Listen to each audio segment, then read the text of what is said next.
Vindo, vocês viram que a maior parte do que eu disse nesse curso se refere àquele tipo de leitura que o Sertian chama de leitura formativa. Eu concentrei o curso nisso aí, porque me parece evidentemente esse é o tipo de leitura mais importante. E os outros tipos, eu não reconheço muito a existência do tipo de leitura que eles chamam inspiracional. Eu acho que isso aí entra bem na... Também é um tipo de leitura formativa, então se reduziriam a três. Fora disso, você teria a leitura informativa e a leitura por divertimento, por entretenimento. Eu acho que isso aí não vejo porquê isso deveria ser objeto de um curso especial, né, já que não implica nenhuma dificuldade. Você está apenas, vamos dizer, alimentando de informações certos esquemas cognitivos que você já tem. Tá certo? Então, não creio que isso necessite uma atenção especial. Mas a questão da leitura formativa, ela realmente é básica, tá certo? E eu espero realmente que os alunos se concentrem mais nesse tipo de leitura. O material que existe para isso é imenso, tá certo? Nós nunca vamos terminar de assimilá-lo, e essa formação ela deve prosseguir pelo resto da sua vida. Mas, portanto, os cuidados que se deve ter com esse tipo de leitura são mais apurados, por assim dizer. E, como nós vimos, as dificuldades são duas. Quer dizer, primeiro, que as pessoas não entram na leitura, às vezes, com a expectativa correta. A expectativa é diminutiva, por assim dizer. Em vez do sujeito se abrir para aquilo que está mesmo para além do próprio texto, em geral as pessoas concentram no próprio texto. Então, vamos dizer, a ambição de conhecimento que move as pessoas é modesta demais. Esse é um primeiro problema. O segundo problema é, vamos dizer, a pressa de você julgar. Veja, você julgar alguma coisa, quando você se coloca na posição de juiz, você está se colocando acima do objeto que você está julgando. Não é isso? E basta isso, às vezes, para você perder toda a oportunidade de você crescer, de você se desenvolver até a altura, a dimensão do horizonte de consciência do autor que você está lendo. Não é isso? Então, é melhor uma leitura ingênua que concorde com tudo e se deixe conduzir e deixe o julgamento para mais tarde, se for necessário o julgamento. Na verdade, eu acho que nós só devemos fazer um exame crítico quando somos impelidos a isso pela própria leitura.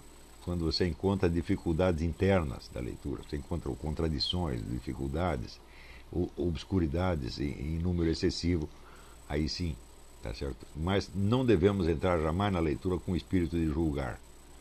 Isso. O julgar é só quando for necessário. Também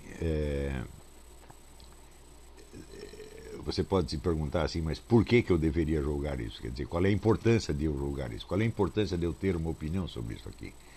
Por que eu preciso ter uma opinião? Não é isso? No começo do curso aqui nós pedimos aos alunos que fizessem um voto de pobreza em matéria de opinião. Isso não quer dizer que nunca mais eles vão ter opinião, apenas eles vão alimentar a sua opinião com conhecimento, com experiência, com meditação, etc, etc, até que um dia, quando abrirem a boca, é porque terão realmente algo a dizer. É isso? O impulso de opinar é uma coisa assim, muito forte no brasileiro. Mas, por que as pessoas fazem isso? É porque emitir essa opinião faz parte, vamos dizer, da justificação ou fortalecimento da sua autoimagem. Tá certo? Então, é claro que quando o indivíduo emite essas opiniões, ele vai se apegar a elas pelo simples fato de que ele já as emitiu. Então isso começa a fazer parte da identidade dele. E aí entra num processo de auto-reforço e não tem mais como sair disso. Quer dizer que mudar de opinião acaba se tornando muito difícil por causa disso. Ademais, a ideia de você fundamentar a sua autoimagem num conjunto de opiniões só pode resultar numa autoimagem muito frágil, porque justamente você vê quando o indivíduo está bem estruturado, está bem centrado, ele pode mudar de opinião 1000 vezes, isso não o afeta de maneira alguma, ele não tem apego à opinião, ele entende que a opinião é apenas um ponto de vista que ele teve num certo momento e que não é necessariamente o todo do objeto, não é isso? À medida que você vai estudando as coisas, você vai ser, de certo modo, obrigado a olhar as coisas por vários pontos de vista diferentes e, naturalmente, a sua opinião vai mudar muitas vezes e não há problema algum. Né?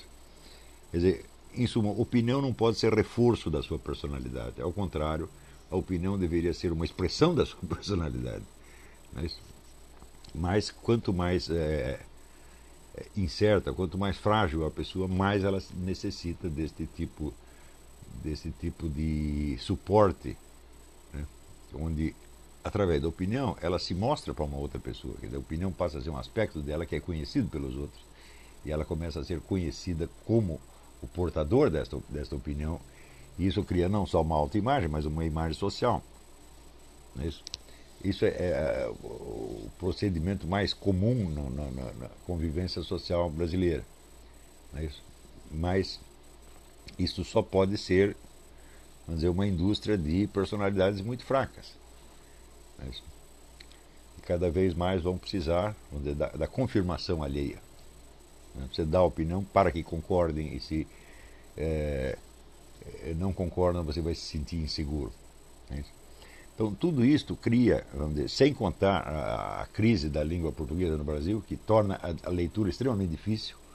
Quer dizer, tudo isso concorre para criar mais obstáculos à educação e mais ainda à autoeducação, da qual a leitura é um instrumento absolutamente fundamental.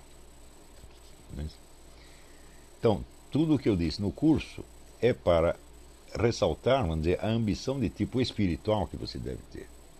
Quer dizer, a ideia de você alcançar algo do mundo do espírito. Né, certo? E o mundo do espírito é o mundo da verdade. Né? Então, para tirar proveito disso, você precisa ter uma espécie de consciência permanente de que o mundo da verdade não é uma coisa que está na sua mente. A verdade não pode estar na sua mente.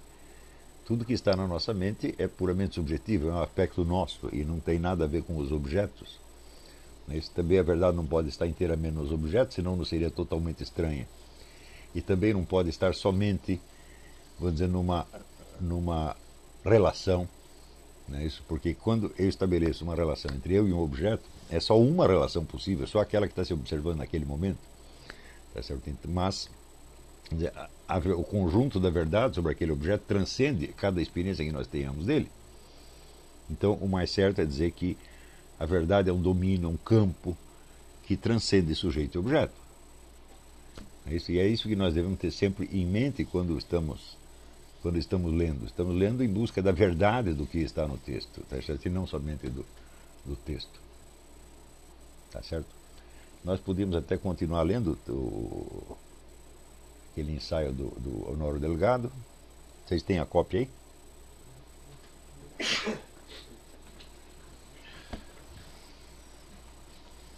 Eu acho que eu deixei o livro ali em cima, né?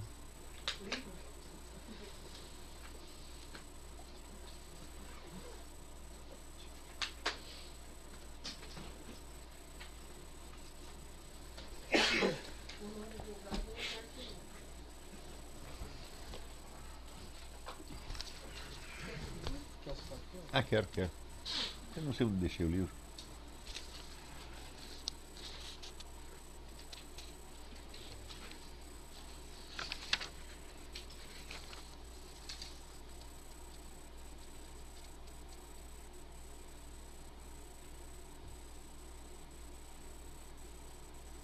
Aqui ele prossegue o aspecto positivo da civilização, ou seja, a cultura enquanto processo sociológico e histórico, representa a objetivação coletiva e sempre mais ou menos imperfeita em obras, instituições, usos e costumes dessa ordem transcendente.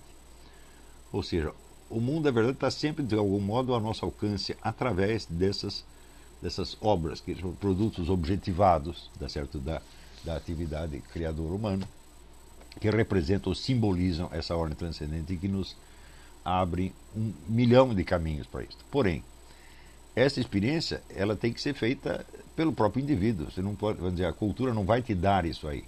Você tem que ir atrás e necessariamente existe aí um esforço de imaginação sem o qual você não vai chegar a nada. Objetivação que influi sobre as mentes e as nutre daquilo que só os homens melhor dotados, os criadores, podem descobrir de maneira original. Ou seja, você pode se relacionar com este mundo, seja como um descobridor original, ou seja como alguém que vem atrás, que segue os passos de um outro, que vai lhe abrindo.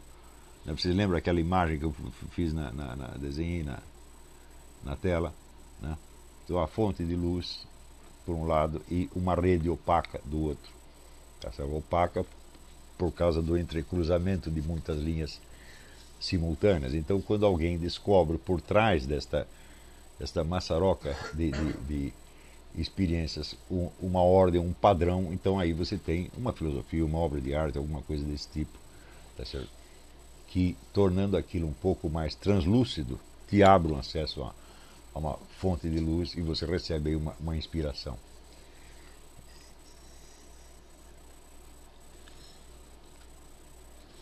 A cultura subjetiva se opera, pois, pela suscepção, quer dizer, recepção da semente preciosa de tal influência limpa de joio.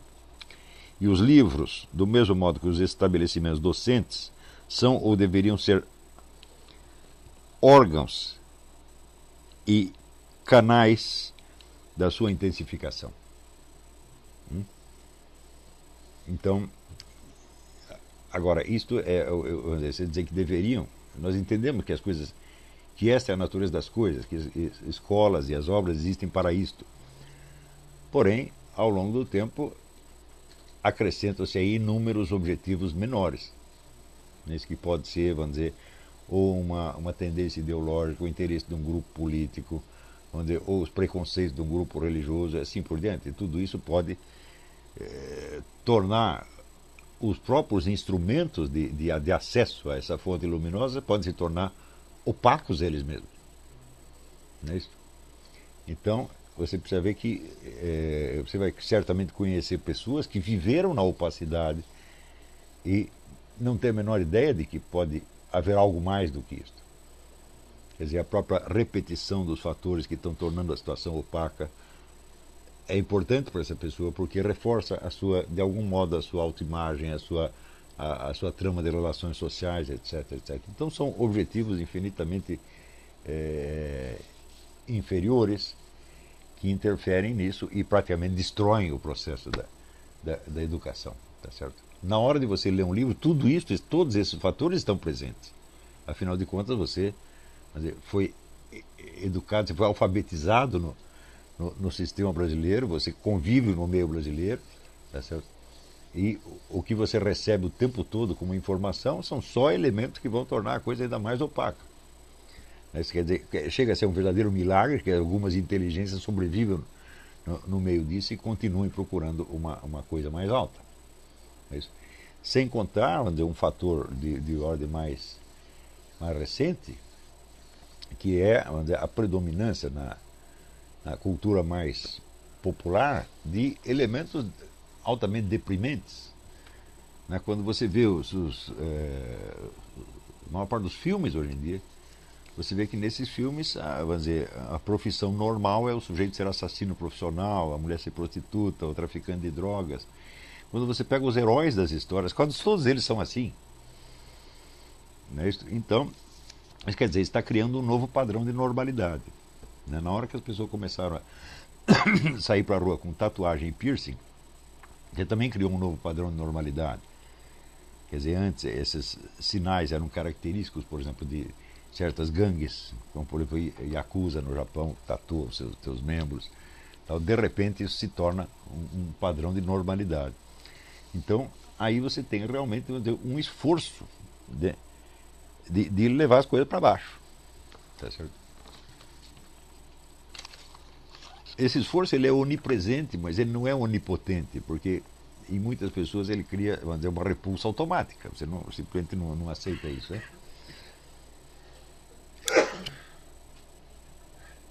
O mesmo processo observa-se na linguagem. Aí isso observa mais no Brasil do que aqui.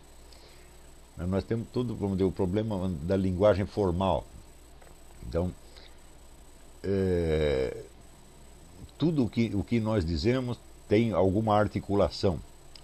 E essa articulação pode chegar até a perfeição das formas literárias superiores, tá certo?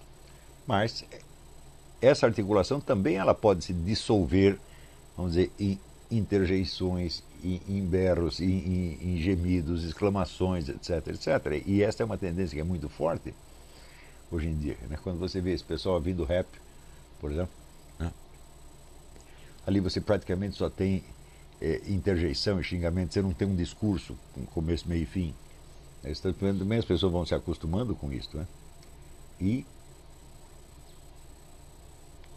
se tudo isso fosse apenas um fator externo, não seria um grande problema, mas essas coisas se internalizam de algum modo. Mesmo que você as odeie, elas estão presentes e elas comem uma parte da sua atenção. Né? Então, quer dizer que há aí não, está aqui, já está cheio aqui. Põe mais um pouquinho aqui, está frio. Quer dizer, não deixa de haver uma certa necessidade de um certo esforço heróico para você se manter imune a todas essas coisas, né? Porém, quer dizer, a mais mínima concessão que você faça, quer dizer, a um meio inculto e grosseiro vai te fazer mal. Se você, por exemplo, quer conservar a amizade de certas pessoas que não têm interesse nisso, está lascado. Se você está se elevando culturalmente, você tem que procurar amigos que estão fazendo a mesma coisa. Tá certo? Os outros são apenas relações sociais, superficiais, cuja opinião não deve ter a mais mínima importância para você. Né? Isso inclui, evidentemente, a sua própria família. Você não vai maltratá-los, você não vai brigar com eles, mas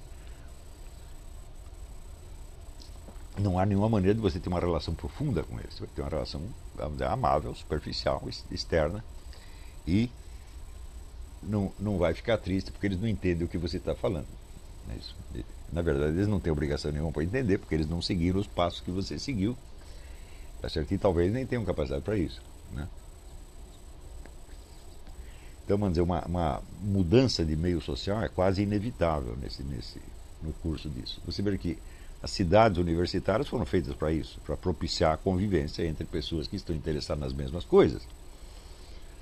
Só que depois elas começaram a servir a outros objetivos, né, menores, sobretudo ligados aos interesses de determinados grupos específicos, ou feministas, ou gaysistas, ou racialistas, etc, etc. É claro que isso deprime formidavelmente o panorama. Né?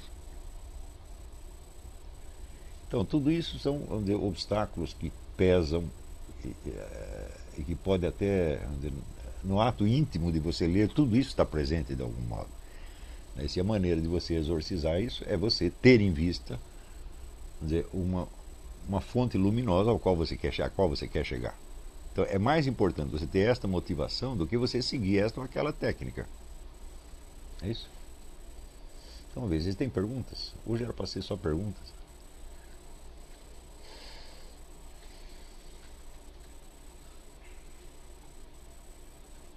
Eu não sei se os alunos que estão assistindo online, que são alunos do seminário, que não assistiram o resto do curso, estão entendendo o que eu estou falando. Mas com o tempo vão acabar entendendo de um modo ou de outro. Ademais, esse curso ele vai ser disponibilizado, mais tarde vai ser vendido para quem quiser comprar as gravações, né?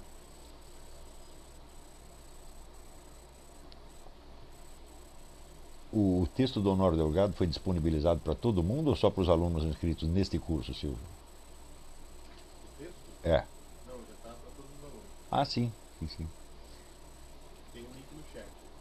O link do texto está no chat. Ah, sim. Esse texto nós usamos, lemos algumas partes dele. O curso não foi baseado no texto, mas o texto deu pretexto, por assim dizer, para alguns comentários que ilustravam as coisas que eu tinha dito nas 3 primeiras aulas.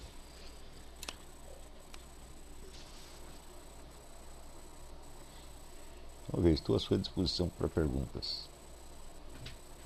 Lá você falou na última Fala aula, bem alto. você falou na última aula sobre o espírito, né? A mente, o objeto e a verdade, que não está na nossa mente, nem está completamente no objeto. E você usou o termo, a verdade do objeto. Sim. Teria como você explicar melhor? Tem. Enriquecer um pouco mais, que eu não consegui entender completamente. Tem. Aristóteles dizia que quando você percebe um objeto qualquer, você percebe evidentemente a forma física dele, tá certo? Mas dentro dessa forma física você tem uma forma inteligível, quer dizer, você entende o que é o objeto, né? Acontece que esta forma inteligível, ela faz parte de uma espécie, está ligada com outra espécie, tem relações com todas as outras espécies, tá certo? De modo que nenhuma forma inteligível poderia ser percebida separadamente de toda uma rede de conexões. E isso é o que eu chamo a verdade do objeto. É, vamos dizer, tudo aquilo que é sabível a respeito dele, embora você só saiba um pedacinho no momento. Quer dizer, todo e qualquer objeto é uma fonte inesgotável de verdades, porque nele estão não somente as verdades que compõem a sua forma inteligível, mas um conjunto de relações que ele tem em volta. Então, um conjunto de sentenças que eu pudesse formular sobre esse objeto, isso ainda estaria muito longe de ser a verdade do objeto. Certamente, se você passar o resto da sua vida falando sobre aquele objeto, você não vai esgotar a verdade dele. Não é isso? Por exemplo, quando você vê um animal qualquer, você vê uma vaca, bom, onde estava a vaca? Ela estava dentro do apartamento?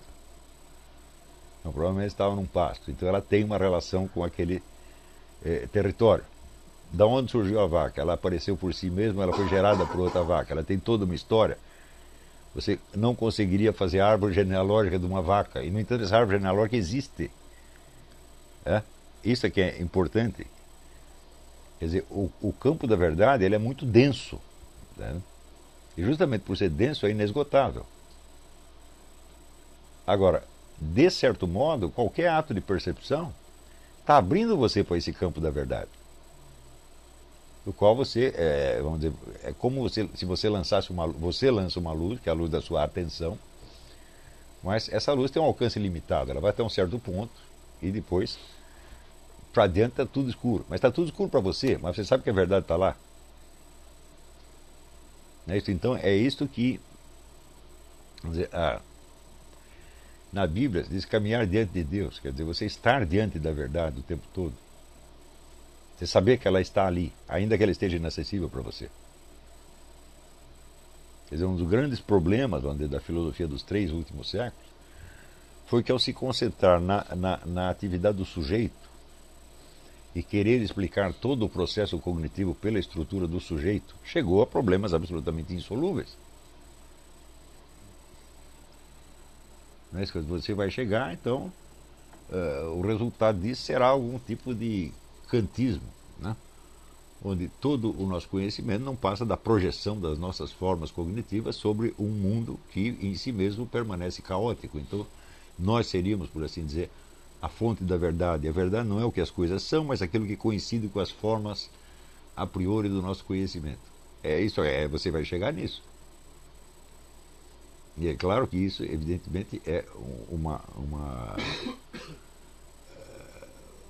tragédia. Não é isso? Em primeiro lugar, porque coloca o próprio ser humano como fonte da verdade e transforma o mundo em volta, o universo inteiro, numa espécie de caos.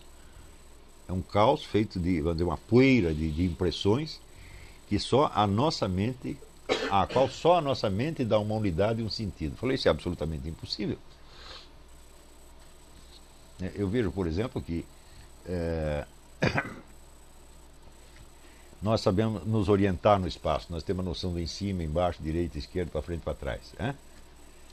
Isto poderia ser uma forma da nossa percepção que nós projetamos sobre o espaço? Se fosse assim, eu só poderia conceber isso mentalmente, mas eu não poderia caminhar nesse espaço. Para que eu caminhe nessas direções, é necessário que elas me transcendam de algum modo. Eu que estou dentro delas, não elas estão dentro de mim. Então, há muito tempo eu já comecei a imaginar essas formas a priori como sendo formas do próprio universo, que de algum modo se imprimem no ser humano. E se imprimem imperfeitamente. Quer dizer, você continua precisando do mundo externo como se fosse, vamos dizer, um lembrete, um elemento mnemônico. O que você esquece, o mundo te lembra. Já não tem acontecido de você acordar e você não saber onde você está? Daí o que você faz? Você olha em torno e reconhece o mesmo lugar. Que se não fosse isso, vamos dizer, se toda a ordem do mundo dependesse da projeção das nossas formas, nós seríamos apenas sujeitos cognoscentes, nós não poderíamos agir e estar no mundo.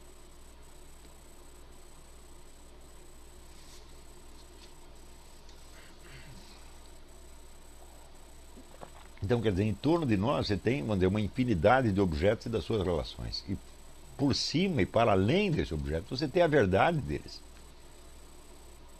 É verdade que os transcende infinitamente. Por exemplo, o simples fato, voltando ao exemplo do animal, né, quando você vê o animal, é só ele que está presente. Mas ele não saiu do nada. Como diz, ele tem uma árvore genealógica que remonta até o começo dos tempos. Isso é real, isso está lá, nele. Mas ao mesmo tempo o transcende infinitamente. E você sabe que sem isso ele não existiria. Não é isso? Do mesmo modo, por exemplo, quando, vamos dizer, um casal tem relações sexuais, todos os ancestrais deles estão ali presentes. A árvore genealógica inteira está ali presente. Não é isso? Senão não seria possível o ato da geração. E se você não percebe isso, então você está vivenciando essa situação de maneira abstratista. Você está vendo só um pedacinho. Você recortou um pedacinho e só presta atenção nele. Quer dizer, esse é o pecado do abstratismo. Você achar que só existe aquilo no qual você está prestando atenção. Em vez de você ampliar seu círculo de consciência para vivenciar as experiências de uma maneira cada vez mais cheia. Cheia de todos os elementos que as compõem realmente. Diga. Desse ponto do abstratismo, na vida do dia a dia, na vida do dia a dia, é normal a gente ter uma experiência abstratista. Sim. Quer dizer, a abstração é um elemento absolutamente necessário para a vida prática, mas não para a formação do seu espírito. Quer dizer, não é porque a situação prática me impõe tal ou qual limitação que eu vou decretar essa limitação como sendo, vamos dizer, a fronteira última do universo. Quer dizer, inclusive, o ato de abstração ele só é realizado de uma maneira perfeita e exata quando você sabe de onde você abstraiu as coisas. E sempre que esse ato de abstração se fecha em si mesmo, ele se torna imperfeito, ele se torna errado. Quer dizer, você não sabe que pedaço do que você está separando.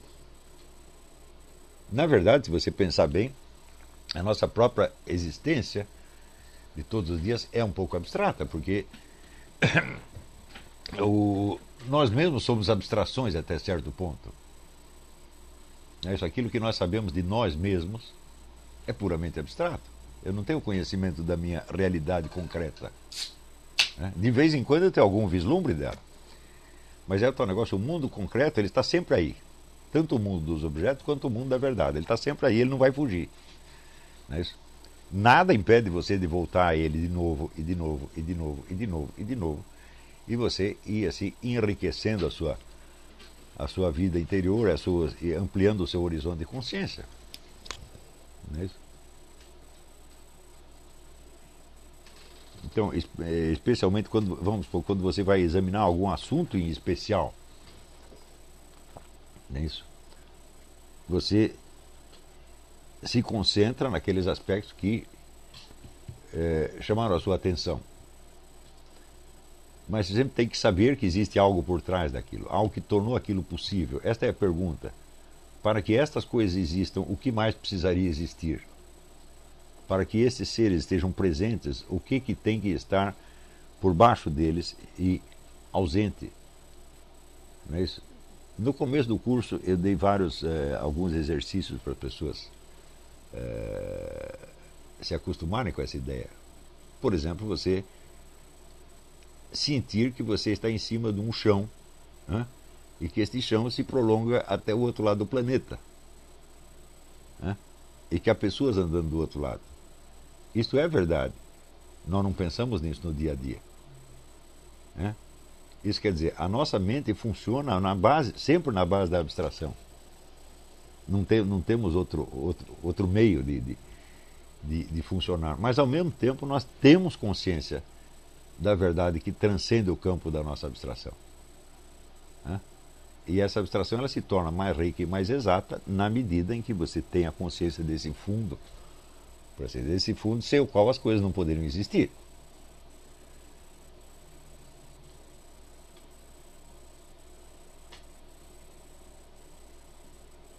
Não é isso? Quer dizer, a pergunta é sempre essa: para que esta coisa exista, o que mais precisaria existir? Veja, isso também tem um análogo naquilo que eu disse da leitura. Você está lendo uma afirmação do sujeito, você pergunta assim: para ele saber isto, o que mais ele precisaria saber? É? Ele escreveu uma parte do que ele sabe, mas para ele saber isso, tem uma outra coisa que ele tem que saber e que ele não escreveu. E vamos dizer, e isto é a verdade do horizonte de consciência dele. Está entendendo? E é justamente aí que você vai adquirir o sentido do que são, vamos dizer, os autores verdadeiramente grandes. São aqueles cujo horizonte de consciência se prolonga até uma região que você nem enxerga mais. Eu posso que em outros casos o horizonte de consciência é tão limitado, né, que o próprio sujeito não se enxerga a si mesmo. Você leu meu livrinho sobre Maquiavel? Leu? Alguém leu aí? É? Então ali você fica demonstrando, o horizonte de consciência do sujeito é tremendamente estreito. Né? Ele não enxerga o que ele mesmo está fazendo. Ele tem uma compreensão precária daquilo que ele tá, do material que ele está lidando. Mas nesse caso, quando você fala em verdade do objeto e a atenção é voltada sobre si mesmo, no caso do Maquiavel não houve isso, mas quando você volta a atenção sobre si mesmo, é natural que vai ficar muita coisa de fora, vai escapar eternamente. Mas aí é o tal negócio. Você ver, uma coisa é o que está dentro do seu campo de consciência. Quando fala, horizonte de consciência transcende campo de consciência. Campo de consciência é o que eu estou pensando agora, o que eu sei agora. Horizonte de consciência é tudo aquilo que eu tenho a capacidade de perceber, embora não esteja percebendo neste momento. É todo aquele fundo de coisas que eu sei, mas nas quais eu não preciso necessariamente estar pensando agora. Tá certo? Mas, para além do seu horizonte de consciência, existe o mundo. Né? Não é isso? Todo o processo abstrativo, ele é absolutamente necessário, mas ele se torna errado quando você toma a abstração como uma realidade. Quando ela não é uma realidade, ela é apenas uma visão da realidade. Então é por isso que por baixo da atividade da mente existe aquilo que eu chamei o conhecimento por presença, que é, vamos dizer, o seu sentimento, a sua percepção de existir num mundo. Está entendendo? Um mundo que é real, que não depende de você, que vai continuar aí depois de você ter saído dele. Não é isso? E pior, que não abrange somente este mundo físico aqui conhecido, abrange outras dimensões espirituais, às quais não temos acesso no momento. Tudo isso é o mundo. Claro que esta imensidão pode até nos aterrorizar. Não é isso? É o negócio do Pascal, a solidão desses espaços infinitos me apavora. Eu digo, sim, mas o fato é que você está dentro do espaço infinito. Não adianta você fingir que você não está, que você está só dentro da sua casa.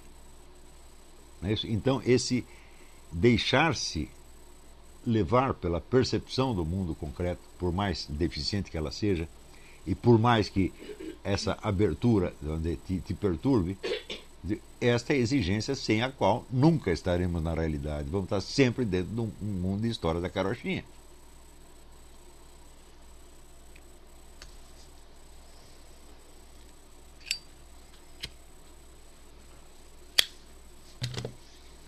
Você vira, por exemplo, durante muito tempo eu estudei Karl Marx. E um dia eu percebi que para Karl Marx a natureza física só existia como matéria-prima da indústria e da técnica. Ela não tinha uma existência própria, ele não concebia a natureza externa. A natureza está aí só para ser transformada. Ele disse assim, olha, de tudo que o ser humano transformou desde que ele existe, enquanto do universo físico ele mexeu, num pedacinho de um planetinha. Né? Portanto, esta concepção, ela inverte a hierarquia da realidade. A natureza não está aí para ser transformada. Né? Só um pedacinho dela é transformado. Então nós estamos dentro dela e nós sofremos as determinações dela, quer dizer, determinações das quais a ciência conhece apenas um pedacinho. Não é isso? Existem outras de dimensões que mal começam a ser exploradas, como por exemplo esse famoso fenômeno da ressonância mórfica, né, do Rupert Sheldrake, que é onde um campo novo e inexplorado, e que mostra, por exemplo, a simultaneidade de certos fenômenos que acontecem a milhares de quilômetros de distância.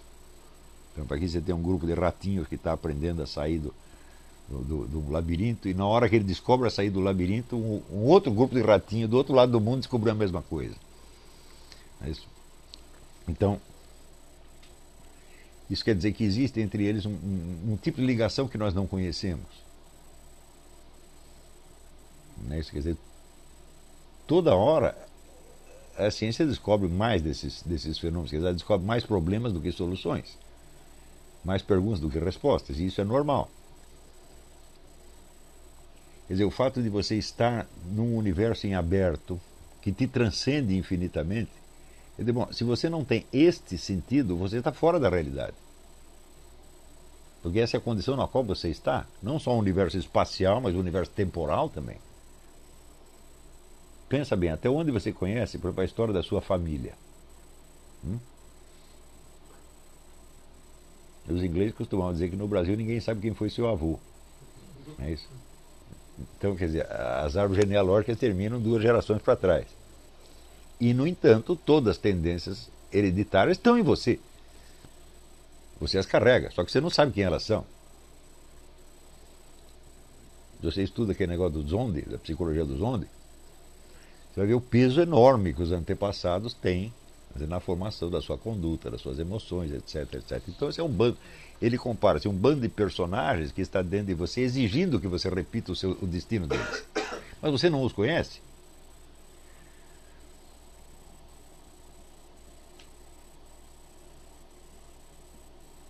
Então isso quer dizer, a verdadeira situação do ser humano no mundo é de um bicho que está andando no escuro, onde ele só enxerga 1 metro para frente. É sempre assim. Sempre foi. Né? E um fenômeno espantoso é o conjunto de rituais quase obsessivos que os seres humanos criam para atenuar essa impressão.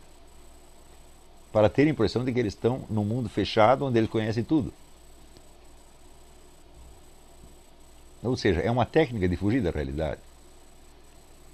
Esta fuga, até certo ponto, é necessária porque sem ela o mecanismo de abstração não pode funcionar. Tá certo? Mas se você perde a consciência de que é uma fuga e de que é, de certo modo, vamos dizer, um fingimento, então aí você disse adeus à realidade mesmo. Professor, de alguma forma, quando uma pessoa pensa e se comunica com o outro, então ela faz um recorte abstrativo para expressar uma ideia qualquer. A outra pessoa capta aquele negócio. Mas o que ela entende não porque ela entendeu o esquema abstrativo, mas porque de alguma forma ela participa da mesma realidade. É isso que é a condição de possibilidade da comunicação humana? Ou...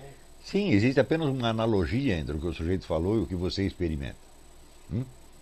Mas essa analogia, vamos dizer, ainda que ele tenha expressado a coisa imperfeitamente, você sabe do que ele está falando. Porque vocês dois estão no mesmo mundo. Né? Você vê, essa é uma das minhas teses fundamentais. Quer dizer, o mundo é o mediador da linguagem.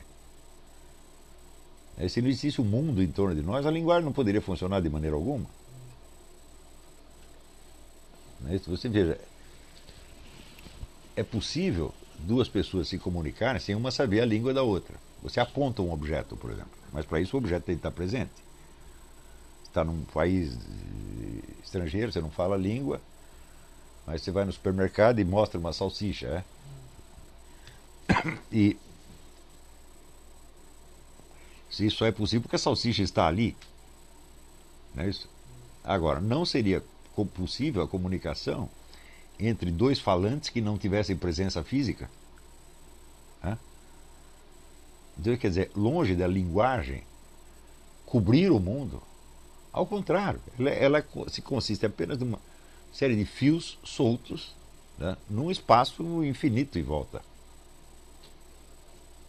E você entende o que os caras estão falando? Não porque a língua esteja no sistema, não porque vocês falam a mesma língua, mas porque estão no mesmo mundo. O mundo, portanto, não se refere somente aos objetos dos quais você está falando, mas às intenções e gestos das pessoas. Né? Quando uma pessoa fala alguma coisa, você entende não somente o de que ela está falando, mas também a intenção com que ela está falando. Não é isso? E essa intenção o que é? Uma ação possível, uma ação potencial. E é curioso como dizer, a capacidade que o ser humano tem de avaliar essas coisas é um negócio absolutamente extraordinário. Por exemplo, você percebe que um fulano odeia um terceiro. Ele não disse nada, foi só pelo jeito dele falar, você percebe que ele odeia o fulano. E você percebe instantaneamente que esse ódio não é suficiente para levá-lo a matar o fulano. Se você não percebeu, você não entendeu o que ele disse. Está entendendo? Quer dizer, a compreensão da linguagem vai além daquilo que foi dito. Porque é complementado, vamos dizer, por um olhar, por uma entonação. Tá certo? Na verdade, a nossa capacidade de perceber essas coisas é uma coisa absolutamente extraordinária. Isso tem sido explorado nos últimos anos pela programação neurolinguística, que também só arranhou um pedacinho da coisa, né?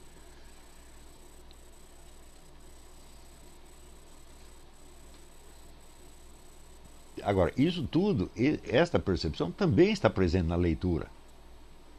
Né? Eu noto, por exemplo, que nos últimos anos, eu vejo isso assim, sobretudo por mensagens na internet, por blogs, etc. As pessoas no Brasil estão com dificuldade de perceber o tom que uma coisa foi falada.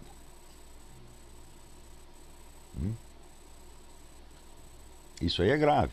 Em grande parte, o responsável por isso chama-se maconha. Não, verdade. A maconha ativa os centros linguísticos e deprime a percepção, deprime a memória. Então, a máquina de falar está desligada da máquina de perceber. Portanto, a máquina de ler também está separada.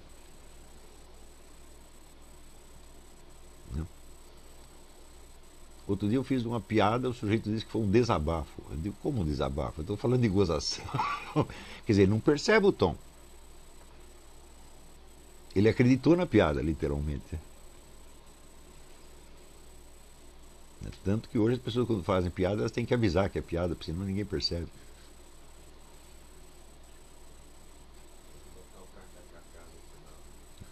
Então, isso quer dizer que existe uma imensa capacidade de adivinhação no ser humano. Não é bem uma adivinhação, mas é uma percepção de uma coisa que é meramente potencial. Não é isso? Que é exatamente o que eu chamo o círculo de latência. Quer dizer que você, quando percebe um objeto, você não percebe só a presença física dele e não percebe só a forma inteligível dele. Você percebe o que ele pode fazer ou o que você pode fazer com ele.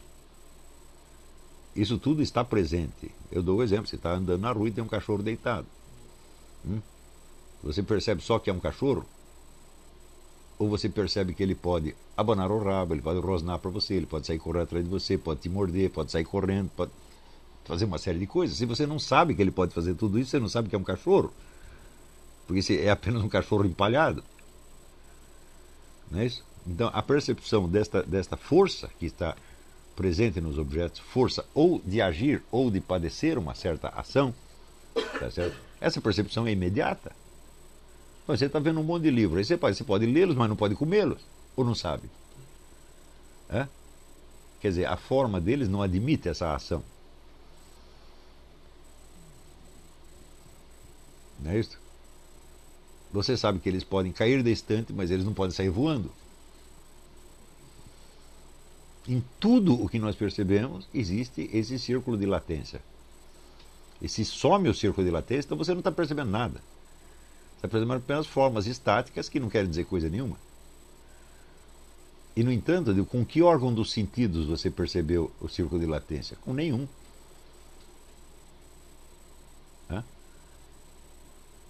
Quer dizer, isso não é propriamente uma percepção sensível e não é somente, vamos dizer, uma atividade da sua mente, não é um pensamento que você faz. Por quê? Porque você sabe isso imediatamente. Você não precisa pensar. Então, é uma percepção e, ao mesmo tempo, ela não pode ser atribuída a nenhum dos órgãos dos sentidos. É. Mas algumas latências são comunicadas pela própria forma física do Sim. ingeridas, né? Sim. Claro. Deve ser percebido. Não, em geral elas são. Normalmente é isso. Você vê uma árvore, você sabe que ela não vai sair voando. Não é isso? Você sabe que ela tem uma raiz, que ela não nasce na superfície. Você sabe que ela está fincada de algum modo no solo. Ainda que você nunca tenha visto uma raiz. Ela está fincada. Então tem alguma coisa para baixo. Tudo que a gente percebe, vamos dizer, a forma sugere as ações que aquele objeto pode desempenhar e as ações que ele pode sofrer. Essa percepção não é total e nem sempre é exata, mas ela está sempre ali. E ela nunca está ausente. Né? Ela só está ausente se você estiver num estado mais ou menos hipnótico, onde você percebe somente a forma externa, o recorte, por assim dizer, o formato. Tá certo? Mas é como se fosse uma presença fantasmal aí, né? Agora, você imagina, vamos dizer, numa leitura onde você tem uma presença humana que escreveu tal e qual coisa, mas no círculo de latência, como é importante. Oi. Diga. Qual é a pergunta? Fale bem alto. Dante Henrique, ele pergunta como dosar a ansiedade na leitura e como calibrar a atenção para que outras leituras e conhecimentos e saberes não interfiram na leitura em curso. Bom, essa coisa não tem solução. Isso aí depende do seu improviso. Né? Isso é claro, por exemplo, veja, existe a ansiedade de ler mais. Né? Quer dizer, pela própria mecânica, até ótica. Você quer prosseguir e outras palavras, e outras. E daí a atividade ótica passa na frente da sua atividade imaginária. Esse é um problema.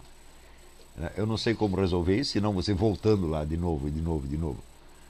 Quer dizer, vale a pena você até ler mais devagar para que isso não aconteça. Não é isso? Agora, que outras leituras vão interferir na sua leitura é inevitável. Por exemplo, você está lendo, supondo que você está lendo palavras que você já conhece de algum modo. Então essas palavras já trazem uma carga semântica anterior. Essa carga semântica anterior ela não vai te atrapalhar. Você vai supor que a carga semântica que está no texto é mais ou menos a mesma que você já conhece, mas pode haver alguma nuance diferente. Mas se você não tivesse o conhecimento da carga semântica anterior, como é que você ia perceber essa diferença? Então quer dizer que as outras leituras anteriores, elas não têm necessariamente que atrapalhar, ao contrário, elas ajudam. É o negócio que diz o Borges, para você entender um único livro, você precisa ter lido muitos livros. Mas também existe, é claro, existe a associação de ideias. Que o sujeito usa determinadas palavras que você leu num outro contexto e você dá a essas palavras o mesmo peso que você já conhece. Às vezes você faz isso errado. Uma coisa pode não ter nada a ver com a outra, quer dizer, uma associação fortuita que se deu na sua mente e que não está na intenção do autor, não está no texto. Né? Isso aí você vai ter que corrigir um por um pelo resto da sua vida. Sem contar o fato de que no meio brasileiro certas palavras já estão imantadas de valores emocionais independentes dos seus significados e dos seus referentes. Não é isso? Então, vamos dizer, é o que eu chamo de comunicação animal, que o sujeito fala certos sons que imediatamente vão despertar certas emoções sem referência à realidade externa.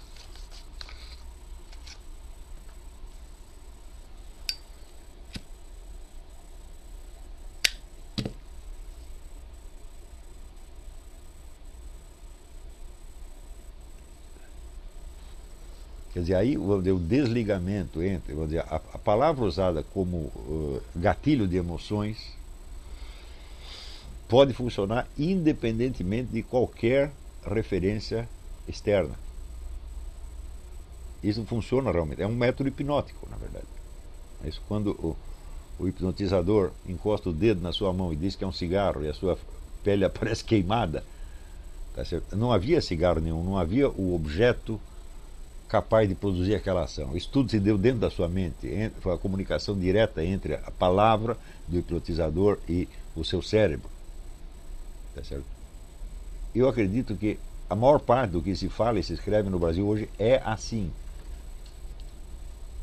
Quer dizer, uma comunicação puramente hipnótica.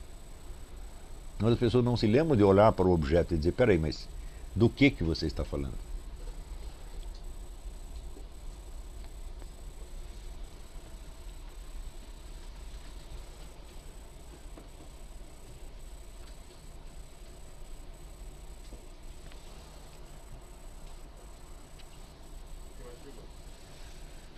Diga. Rafael Santos pergunta. Seu livro sobre a arte de ler, Adler diz que se você lê alguma coisa, mas não é capaz de explicar com suas palavras, quer dizer que você não entendeu. Eu queria que o professor comentasse isso, pois sinto que tem um monte de coisas que eu entendo, mas não consigo verbalizar corretamente com claridade. Não, isso aí, vamos dizer, é um exagero do Adler, né? Quer dizer, idealmente você deve chegar ao ponto de poder explicar. Tá certo? Mas isso é impossível num primeiro momento. Você vai precisar ter um entendimento mudo primeiro. É claro que o que o autor está falando transcende a sua capacidade de explicar, porque senão você teria escrito aquilo e não ele, Tá certo? Também eu não acredito que seja muito importante você chegar a esse ponto de poder explicar. Tem impressões que eu tive na leitura 30 anos atrás que eu não sei explicar até hoje. Mas elas estão presentes de algum modo, né? Quer dizer, ele está dizendo isso quando se refere, vamos dizer, a conceitos abstratos. Aí o ideal é que você de fato os domine e consiga explicá-los. Mas, por exemplo, quando você lê a Divina Comédia, como é que você vai explicar aquilo, meu Deus do céu? Hã? Você pega o primeiro verso, né? No meio do caminho desta vida, né? O que quer dizer esse meio do caminho? Pode querer dizer tantas coisas, você nunca vai esgotar. Então, Tem que ser outro Dante. claro, você teria que ser outro Dante. Então, evidentemente, ele está falando de explicações, conceitos abstratos, não de símbolos poéticos, Olavo, como você comentou a respeito do Adler, que a perspectiva dele é diferente do que você procura obter, transmitir para os seus alunos, quando ele fala que você não consegue explicar, talvez seja algo dentro da dimensão do que ele ensina, equivalente ao que você diz, você tem que tomar posse daquele conhecimento. Isso não necessariamente, às vezes você explica aquilo, mas você introjeta aquele Sim, conhecimento mas e passa a fazer parte de você. quando se trata de símbolos poéticos, quer dizer, esse introjetar, esse tomar posse, não quer dizer que você seja capaz de explicar aquilo. Sim. Mas, sobretudo, você nota que o indivíduo entendeu uma mensagem poética quando ele observa análogos dela na vida real. Mas esses análogos são ilimitados. Mas não, aquilo Não é normal você, quando você está explicando alguma coisa, você de repente, para ilustrar aquilo, você lembra um verso. Então você está dando mais um exemplo, mais um análogo que apareceu.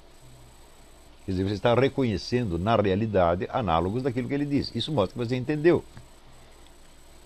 Ainda que você não consiga explicar aquilo, né? Na verdade, a explicação, vamos dizer, de um poema seria apenas um conjunto de análogos que você fez. E pode haver outra explicação, e outra, e outra, e outra, e outra, e outra. Isso não acaba mais. Assim como, se você estiver falando texto sacro da Bíblia, então aí que a coisa não acaba mais mesmo. Agora, o Adler está dizendo isso porque aí tem que explicar. Os alunos que não estavam durante a semana pularam esta parte. O método do Adler é feito para criar um cidadão consciente da democracia americana capaz de discutir os assuntos públicos.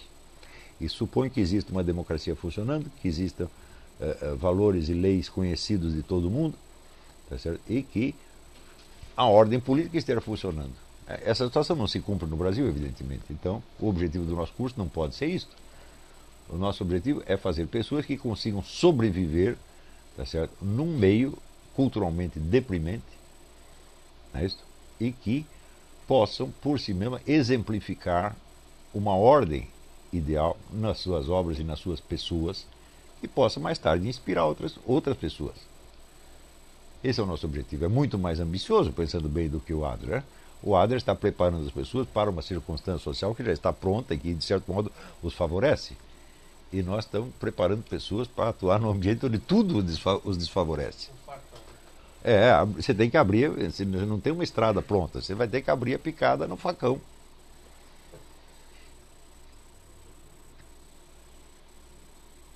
Não é isso? Mais alguma pergunta? A outra pergunta que eu quero. Alan Emanuel me pergunta: professor, o senhor poderia falar um pouco a respeito do processo pelo qual os grandes escritores alcançam as chamadas impressões autênticas? Bom, em primeiro lugar, não é que eles alcançam as impressões autênticas, eles têm impressões autênticas, né? Quer dizer, essas impressões são anteriores à criação de qualquer obra. Quer dizer, na hora que ele começa a escrever, ele já tem a experiência da vida, e para ele se tornar um escritor que vale a pena ler, é necessário que ele tenha buscado ter essas impressões autênticas, de ver as coisas como elas realmente são, ou, se for um autor de tipo idealista, como elas deveriam ser. Quer dizer, ele não pode estar com a mente só recheada de estereótipos. Não é isso? Tem um escritor inglês, Martin Amis, que ele diz que a literatura é a luta contra o clichê. Quer dizer, o que é um clichê? O clichê é um topos, é um lugar comum que se repete e que tem por si mesmo uma força hipnótica sobre você. De maneira que, em vez de você ver as coisas das quais se está falando, você tem aquela impressão emotiva a partir da própria palavra. Não é isso? Então, você pode ter discursos inteiros que são assim, onde nada corresponde a objeto nenhum e, não obstante, suscita as emoções requeridas. Não é isso? Como, por exemplo, eu acabo de ler documento da CNBB falando dos pobres gays que são assassinados. Então você tem a impressão de que existe uma onda de assassinatos de gays. Na verdade não existe. Mas isso provoca uma emoção. Sobretudo se o cara é um militante gaysista. Ele já se sente uma vítima de assassinato. Então você não está falando, vamos dizer, de uma situação real que está sendo expressa por palavras. Você está falando, vamos dizer, de uma impressão criada apenas por palavras. Quer dizer, não passa pelo referente, você só tem signo e significado. O referente, em vez de ter algo a ver com o objeto, o referente é apenas criado pela emoção do ouvinte. Então, se você pensar bem, as discussões públicas brasileiras são quase todas assim. E as pessoas não ficam viciadas nisso, né? Mas isso é um tipo de histeria, né? É, claro, isso é um sintoma histérico. O histérico não acredita no que ele vê, nem no que ele sente, e ao contrário, ele sente aquilo que ele disse, ou aquilo que ouviu. Então aí você está exatamente nos antípodas do que é a literatura. A literatura é obra de pessoas que veem com seus próprios olhos, ouvem com seus próprios ouvidos e, de algum modo, conseguem transpor isto numa linguagem. O que é uma operação sempre difícil, porque a língua é a mesma para todo mundo e as impressões são pessoais e diferentes de um por um. Então, quer dizer, você vai ter que adaptar a língua às necessidades expressivas daquilo que você percebeu. Então, no fim das contas, vamos dizer, é um problema moral, de você se apegar ao que você realmente percebeu, ainda que seja difícil de expressar. E, na verdade, a impressão autêntica é sempre difícil de expressar, porque tudo que nós recebemos como linguagem são lugares comuns. Nós estamos submetidos a um bombardeio de lugares comuns o tempo todo. Então nós não estamos habilitados a dizer aquilo que nós percebemos. Estamos apenas habilitados a repetir o que outros já disseram. E veja, a simples aquisição da habilidade de falar como os outros já é um problema. Hã? Você imagina, por exemplo, um neguinho que entra na USP e que vê aqueles professores falando, até ele adquirir aqueles trejeitos, aqueles cacoetes, aquela coisa toda. É um problema difícil, é? Quer dizer, a aquisição de uma habilidade, mas essa habilidade sufoca a sua inteligência, a sua capacidade de expressar impressões autênticas.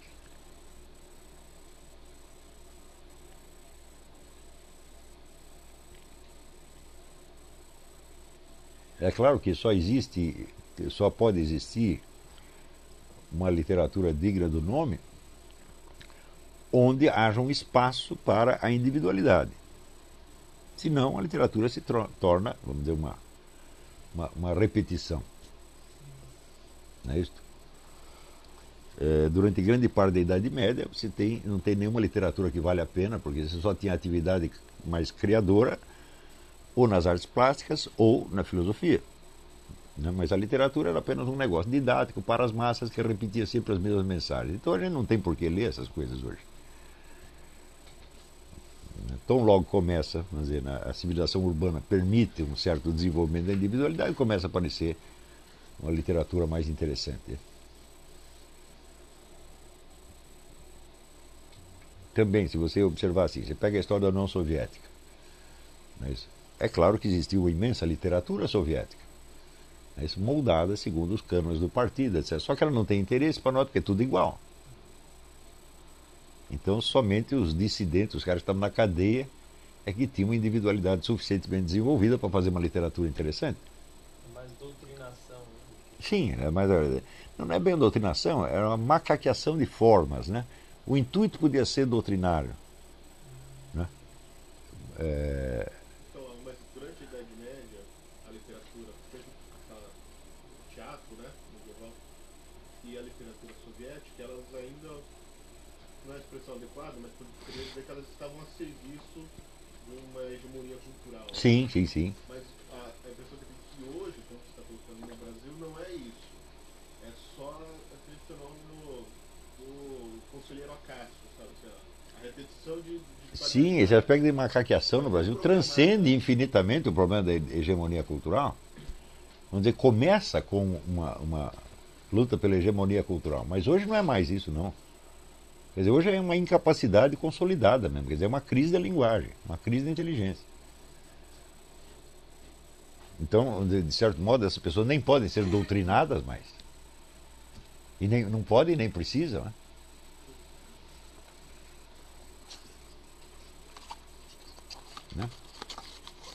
Outro dia você estava comentando sobre a doutrinação nas escolas. Você disse que essa palavra já não é mais apropriada para falar. A palavra doutrinação está completamente inadequada para descrever a situação de hoje.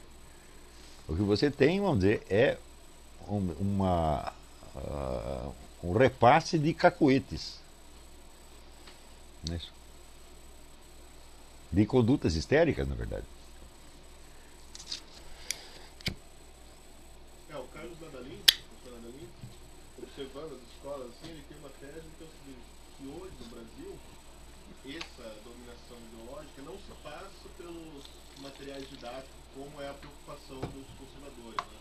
Com os livros, com todos os materiais didáticos, mas por meio da macaqueação que o aluno faz do professor. Claro. O professor bem treinado das universidades. Quer dizer, o essencial ali não é o material didático, não é o livro, é a presença do professor. Claro. Tem um conteúdo bom, ruim, ideologicamente orientado, o aluno não pega nada. Porque ele não tem as habilidades necessárias para transformar a leitura no... E eu acho que o processo hoje não é doutrinação, eu acho que é imbecilização mesmo. Não é um modo de dizer, não é uma coisa depreciativa. Quer dizer, é um professor lesado mentalmente que é copiado por crianças que vão ficar lesadas também.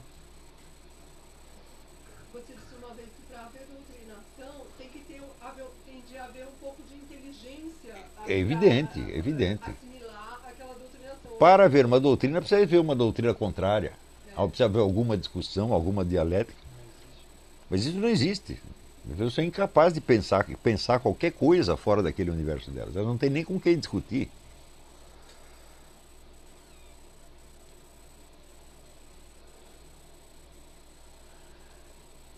E você observa isso, quer dizer, não é só em crianças, você observa em professores universitários.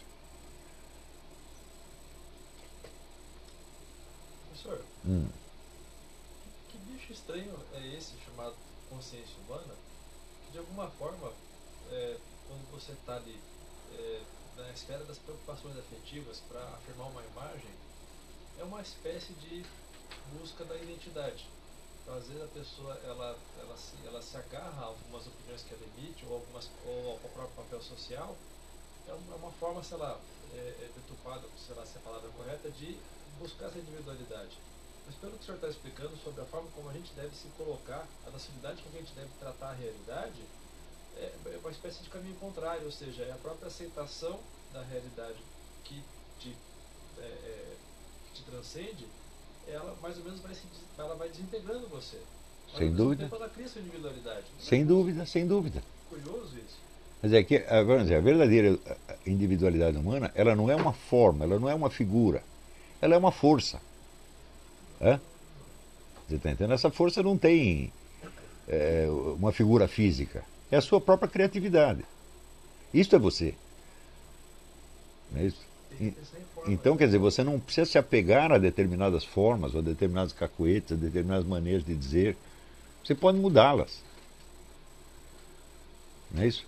E é só quando você percebeu isso que você entende por que o ser humano pode ser da mesma espécie, pode produzir desde um Platão a um Shakespeare, até um desses professores imbecis, até o nosso ministro da Educação, você está entendendo? É a mesma espécie. É incrível a diferença de capacidade do ser humano. É uma coisa monstruosa. Não tem nenhuma espécie animal que seja assim. Você não vai encontrar um tigre que seja tão imensamente mais capaz do que outro tigre. Ou um gato mais capaz do que outro gato. Quer dizer, a escala de qualidade ali é limitada. Mas no ser humano não, é praticamente ilimitado. Você vai desde uma coisa quase angélica até a imbecilidade total. Tudo isso é o ser humano e nós podemos ser tudo isto. Então, quer dizer, a nossa capacidade plástica de nos remoldar, de nos refazer, tá certo? De continuar crescendo, é um negócio absolutamente ilimitado. Então, vamos dizer, o problema da autoimagem, a autoimagem é uma espécie de camisa de força. Se você precisa, no começo você precisa dela para você poder se orientar socialmente. Mas depois você precisa poder trocar de autoimagem quantas vezes você queira. Senão você está preso naquilo. Agora, a primeira vez que a sua autoimagem é destruída, você fica aterrorizado. E essas opiniões são elementos fundamentais da autoimagem. E você é conhecido como o sujeito que tem aquela opinião. Mesmo que você não seja assim. Né? As pessoas vestem essa camisa de força em você. Elas querem te identificar a uma certa opinião que você emitiu num certo dia e que era, vamos dizer, apenas uma etapa do seu aprendizado, da sua descoberta, etc, etc. Né? Então, no fundo, tudo isso aí é uma espécie de materialismo, quer dizer, é um apego à impressão imediata.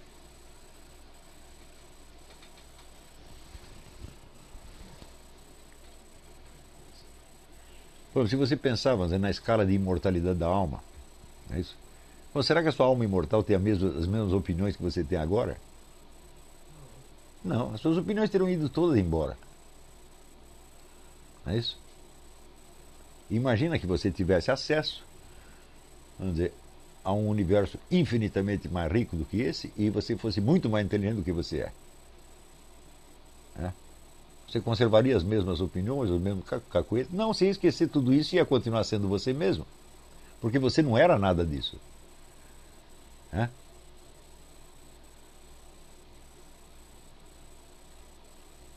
Você era uma força de criar-se a si mesmo. Isso que é a consciência humana. A consciência humana ela se cria a si mesma à medida que ela se amolda às formas da verdade. Isso é tudo que nós somos. Você pode comparar, mas é um foco de luz, um pequeno foco de luz, né?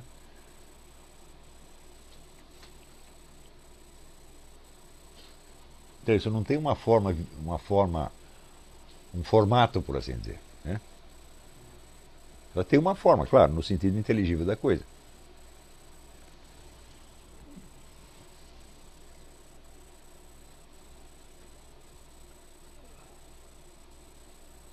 O bicho mais estranho ainda é a liberdade humana. Pois é, você tem a liberdade por causa disso. Como assim, por causa? Por que você é capaz de se refazer? Senão não teria liberdade alguma. Senão teria que se repetir infindavelmente. A gente às vezes Se você não tem nem a liberdade de mudar de opinião, como é que vai falar em liberdade humana? Mas que coisa, um somatório de situações tão conjunturais, de tantas circunstâncias, de tantas coisas fortuitas, é aquilo que de alguma forma vai se impregnar no seu ser eterno. Não seria isso? Porque de alguma forma a nossa existência, para a consciência que fica fazendo recorte... Nada vai se impregnar no seu ser eterno.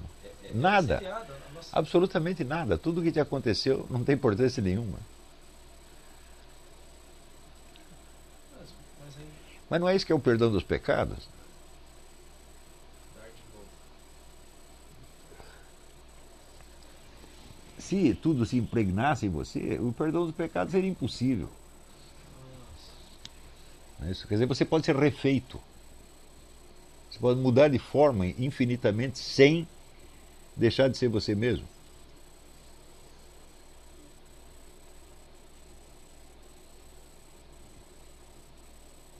Olha assim, olha uma série de fotografias suas desde que você era pequenininho, vê quantas vezes você já mudou de forma. Um bocado de vez. Então, nem por isso você deixou de ser você mesmo. Não tem uma célula do seu corpo que seja a mesma ainda. Também as suas ideias, você já mudou de ideia 1000 vezes sem perceber. Então isso não tem importância. Só tem importância, mas é aquele núcleo da sua consciência. Isso é que é você.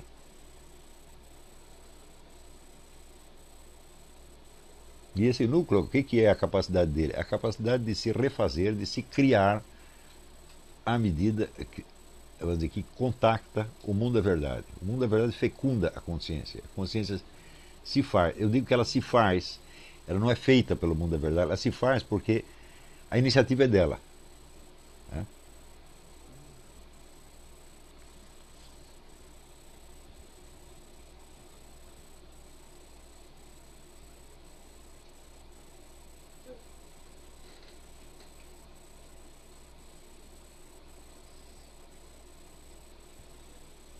Na escala religiosa é isso que se chama a santificação e a divinização. Mas o que eu estou falando é uma coisa bem anterior a isso. De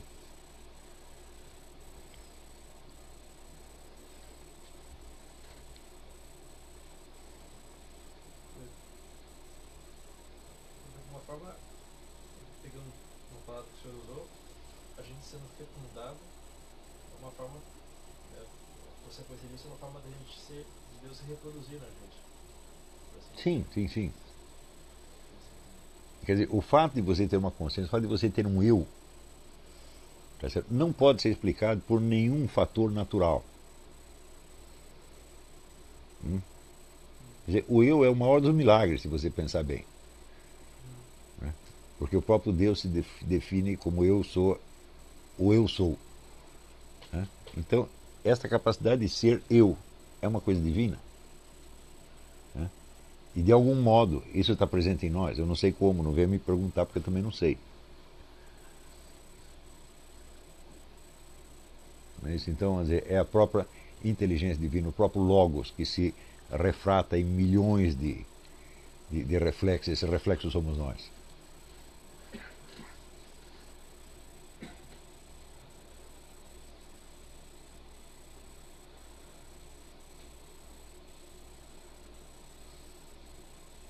Então você vê, desde vamos dizer, dessas alturas do espírito, vamos dizer, até a miséria do meio que está totalmente preso à repetição de coisas insignificantes. Né?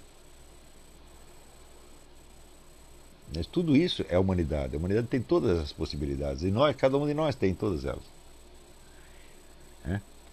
E note bem que não é porque nós temos acesso a essas alturas que nós nos libertamos do outro lado. Não, de jeito nenhum.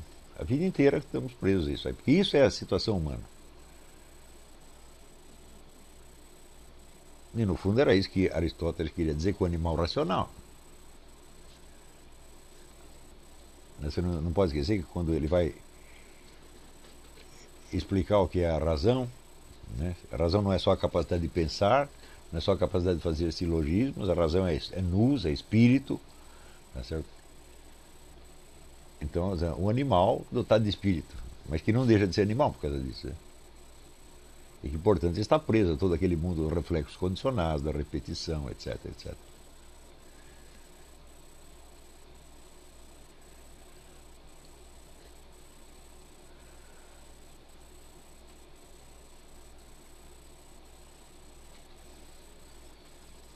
Deu para entender?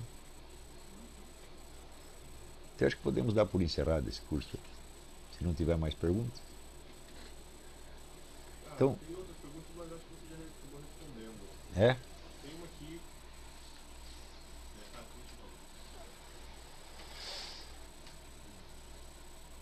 Bom, qualquer que seja o caso, a semana que vem voltamos normalmente com o seminário de filosofia.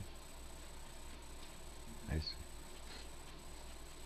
E esse curso aqui mais tarde será disponibilizado para quem deseje comprá-lo.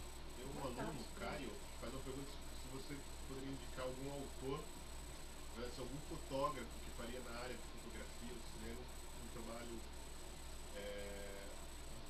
análogo à compreensão da realidade, beleza, como na literatura. No cinema tem muito, tá certo? Mas na fotografia pode ser que tenha, mas não me ocorre no momento não. Mas eu vou pensar e vou ver se descubro. Você tem em mente alguma coisa de cinema agora para dizer que você gostou? Ou você vai pensar depois?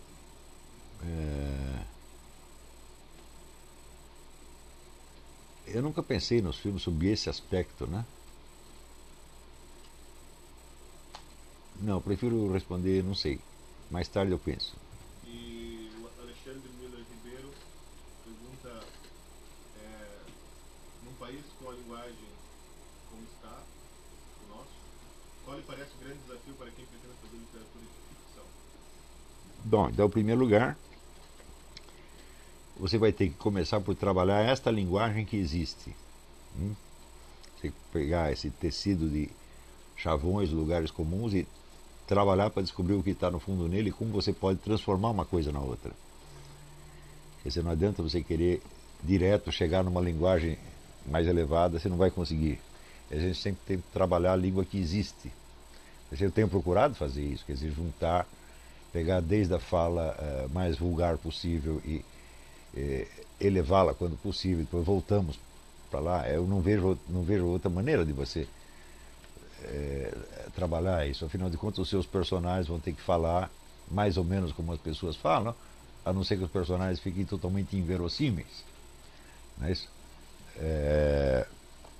Mas também não tem por que você limitar o seu padrão de verossimilhança, vamos dizer, à vulgaridade do meio. Você pode criar personagens que pareçam inverossímeis em certos meios, mas que não sejam inverossímeis em si mesmos. Um santo, por exemplo. Não é isso? Um santo, um herói, um gênio, uma coisa assim, não é verossímil pelos padrões vulgares, mas essa inverossimilhança é apenas uma aparência perante certo público.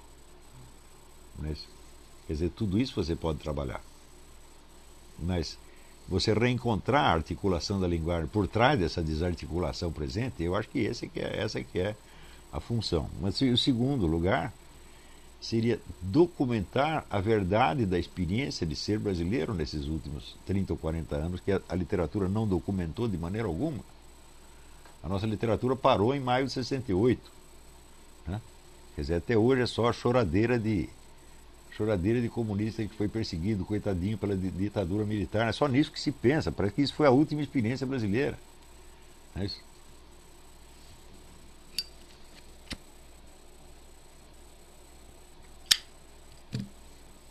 Então, quer dizer, nós temos que dar voz, vamos dizer, a toda esta população brasileira que tem vivido e tem sofrido e que não está entendendo nada do que acontece, mas são pessoas que existem, e como tal, podem ser personagens de ficção a qualquer momento. Como o Marcos Ribeiro fez, né? Sim.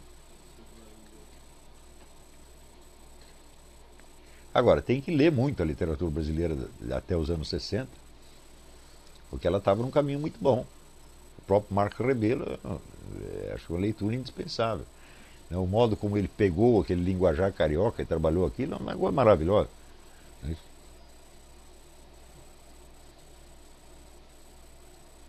Então tá bem. Encerramos aqui o curso Como Tornar-se Leitor Inteligente. E sábado que vem voltamos com o Seminário de Filosofia normalmente. Até a semana que vem. Muito obrigado.